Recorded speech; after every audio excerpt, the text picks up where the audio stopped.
On the developments from the Middle East coming up. Also now at 4 local news, back in court, why the man accused of running over and killing an Indiana state trooper appeared before a judge today. And the heat continues, but we've actually been tracking a few isolated storms. We'll track where these are headed and if there are more rain chances in the forecast. And aiming to restore public trust, the audit into state contracts and your tax dollars. Live from Indy, you're watching 13 News.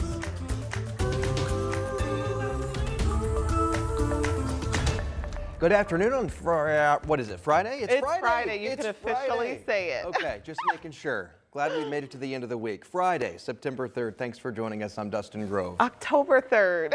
And I'm Felicia Lawrence. We appreciate you watching 13 News at 4. I know, it's one of those days. I'm ready for the weekend. Yes. Okay, so we're going to have more on those headlines in just a moment. But this, too, the highly anticipated release of Taylor Swift's 12th studio album, The Life of a Showgirl, and the Swiftie Party at theaters all over the planet. We're live at one location here locally ahead this hour. But before we get to that, we need to start with more serious news. So let's get to that right now. In the courtroom this afternoon, the man charged with running over and killing a state trooper during a chase 2 years ago was back in court. And it's likely one of his last hearings before trial. Ashton Hackman explains why the court is considering sentencing options even before a jury's verdict. It's been over 2 years since Indiana State Trooper Aaron Smith was hit and killed by a fleeing car while Smith was putting out stop sticks. Eddie Jones, the man accused of being behind the wheel of that car, still sits in the Hendricks County Jail waiting for trial. Jones is charged with murder and prosecutors are asking for life without parole. Before trial set to start in a little over a month, Jones's attorneys are asking for the judge to find the 21-year-old intellectually disabled. Jones's attorneys say 2 independent doctors found Jones fits the description under state law: significantly sub-average intellectual functioning, substantial impairment of adaptive behavior, and documentation the conditions existed before the suspect was 22. They made their arguments in Hendricks County Friday, labeling Jones as a man with an extremely below-average IQ who is unable to take care of himself without help. His attorneys claimed Jones has shown the same behaviors since he was in middle school. The judge will make his ruling on Jones's intellectual abilities at a later date.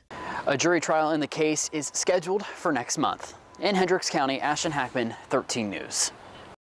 Also today, investigators are looking into an apartment complex fire on the west side that injured 4 people, including 2 children. Now, the complex is located on Port-au-Prince Street. The fire broke out a little after 3 this morning. Crews responding, hearing that people were trapped inside. That's when firefighters got there and they saw some people jumping from the 2nd floor to escape. 2 were taken to nearby hospitals. More than a dozen people in all are now looking for another place to live. And now to a bizarre and scary story from the Marion County Coroner's Office. They tell us the body of a man was brought in today with what appeared to be an explosive device attached to his body. Out of caution, the bomb squad was called in. The device was removed without any incident. Johnson County Coroner Mike Pruitt also confirmed the body with the explosive device was that of a man who died in a fiery crash Tuesday night after a police chase. So still a lot of questions there. Yeah. All right, and today we learned the name of the man shot by at least one IMPD officer. Officials say Cartonio McBride had multiple warrants and police wanted to question him in a child abuse investigation. Police found the 36-year-old in a garage on North Grant Avenue last night.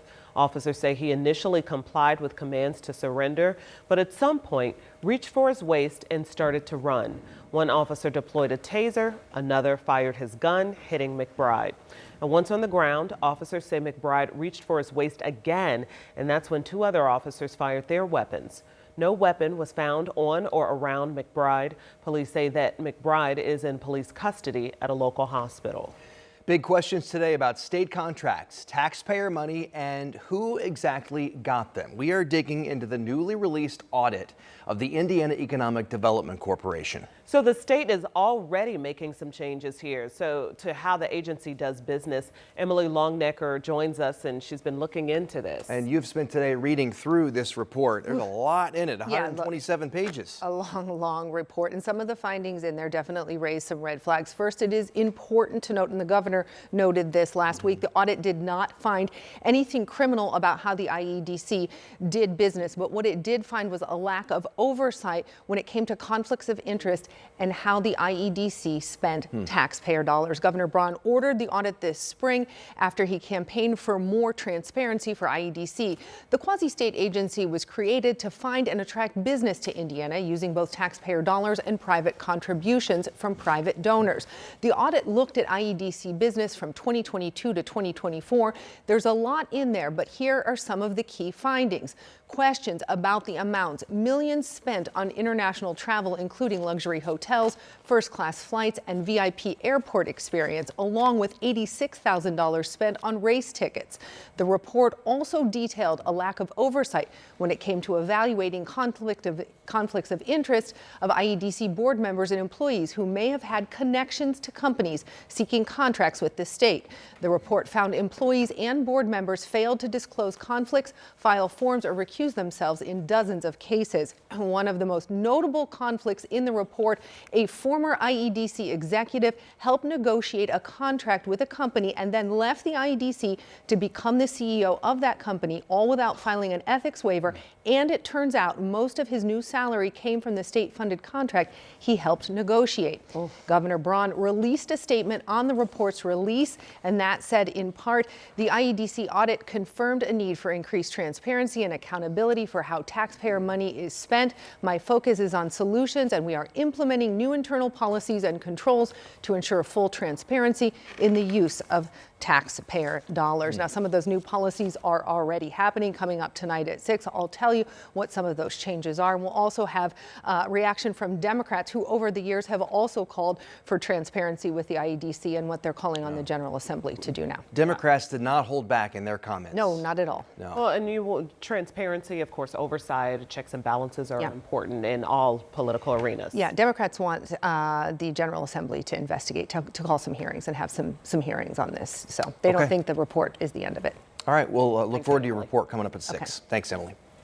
All right, this Friday we have to take a turn, head to weather. It is as promised, as our weather department has been forecasting another beautiful day. Yeah, and if you look at that picture, by the way, look off in the distance, you see some of those clouds that have been building, in fact, some kind of towering cumulus clouds. Yeah. That's a sign of some of the showers that have developed much farther to the south and west. This is good news for those that are getting the rain. It's just not a lot of people that are getting the rain. Not everyone is going to see that. A little bit of extra humidity kind of crept into the state over the last several hours. And because we do have a little bit of rain showing up on radar, we will start with that. And I say a little bit, it is a little bit, but those that are receiving the rain showers, because they're nearly stationary, they are really falling pretty heavily here.